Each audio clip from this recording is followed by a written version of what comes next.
Hello and welcome to Philosophy Vibe, the channel where we discuss and debate different philosophical ideas. Today we're going to be looking at one of the most important works in modern philosophy, and that is Descartes' Meditations on First Philosophy. This is widely considered to be the birth of modern Western philosophy and would go on to influence many philosophers for years to come and help shape the rationalist mode of thought within philosophy.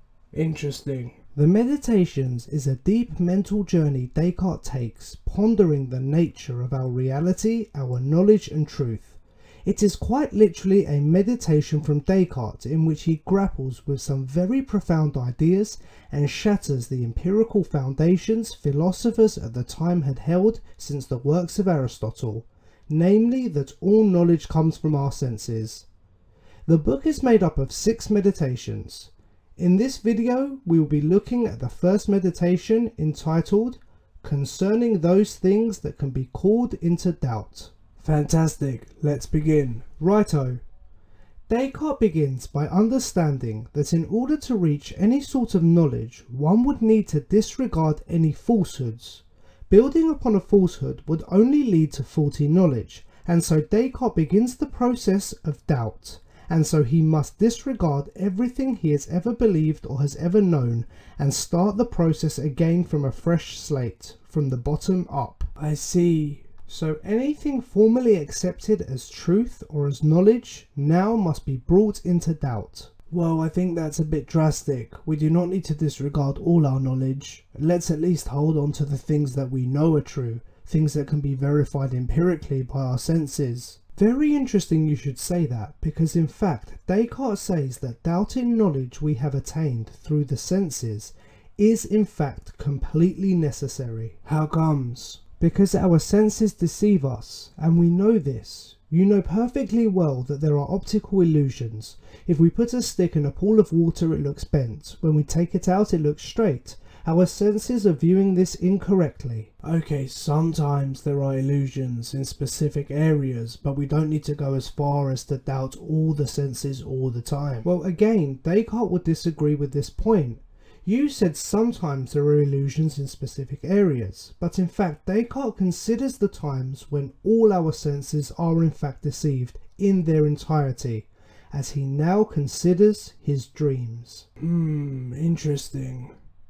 Descartes explains he may feel that at the moment he is sitting in his chair by the fire with his papers on his lap, but in fact he has dreamt this scenario before. He has had vivid dreams of being in this exact same situation, and everything that he was perceiving was nothing more than a mental projection. There was no physical chair or fire, even the body he believed he had was not real. The movement of his arms and legs and everything was nothing more than an illusion. Would you not agree that many people can find themselves in this state? Yes, I would agree we can have dreams that are indistinguishable from reality. Exactly. So if our senses can put us in this state, then why should you not believe that right now you are dreaming? That everything you are doing is a dream, that you are in fact being deceived at every conscious moment of your life? How could you ever know? If you have been in a state where all your senses were deceiving you, then what is to say you are not always in a state where all your senses are deceiving you? It is because of this that Descartes must doubt everything imaginable, including the knowledge our senses have produced. As Descartes says, everything I have accepted up to now as being absolutely true and assured, I have learned through or from the senses. Okay, I understand where Descartes is coming from. But would you not agree that if we are dreaming of specific objects, then surely this projection must come from a greater reality, that the images we see is coming off of something real? Very good point, and indeed Descartes addresses this. He does think to himself that surely some part of this dream life must be real, and not all of it can be a grand illusion. We may be surrounded by illusionary dream objects in this dream world, but if we consider the shape of these objects, or the quantity, or the size, these types of properties must be real. I may be holding a yellow box. This yellow box might not exist and just be an illusion in my dream world, But the property of squareness, the quantity of one, these things must be real. It was here that Descartes saw a distinction between composite things and simple things. Composite things being physics, astronomy, medicine, which he called dubious and those we should doubt, and simple things being arithmetic, geometry. These contain some measure of certainty. As Descartes says, for whether I am awake or sleeping, 2 and 3 added together always make 5, and a square never has more than 4 sides. Okay, fine, we agree. Not everything in fact needs to be thrown into doubt. Well, not exactly, because Descartes carried on the meditation, and this is where it led him into an even darker place. At this moment in time, Descartes is holding on to simple things as the only knowledge he can trust. He does not need to doubt whether 1 + 1 = 2. Then Descartes considers God. He has often believed that there exists an all-powerful God. So then Descartes wonders, if there is an all-powerful God, surely the unlimited power he has means it is possible that he can cause deception from even the simple things. Descartes starts considering, what if God has brought about mass deception? He asks himself, how do I know that I am not deceived every time that I add 2 and 3 or count the sides of a square? Yes, but if Descartes believes in God, then he would believe in a benevolent God. An all-loving God would not cause such deception.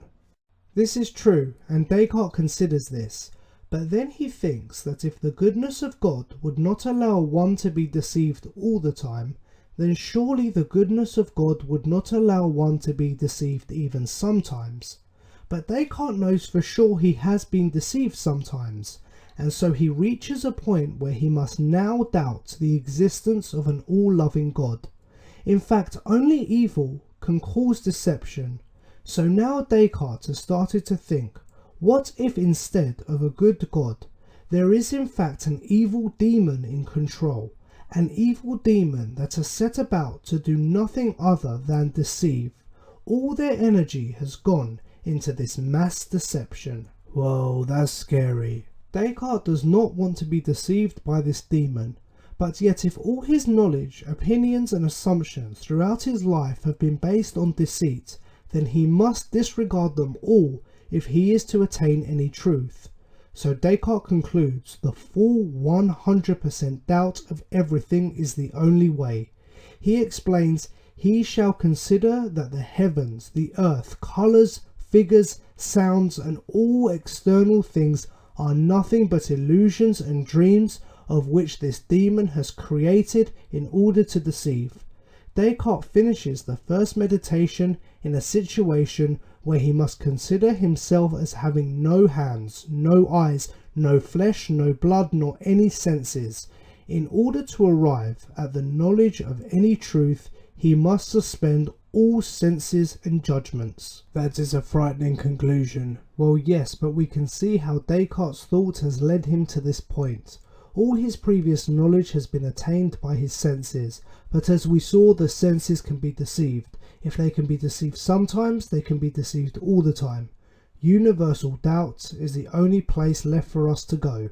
And where does Descartes go from here? Well, this is what he attempts to answer in the other 5 meditations. But that's it for now. Thank you for watching. We hope you enjoyed the vibe.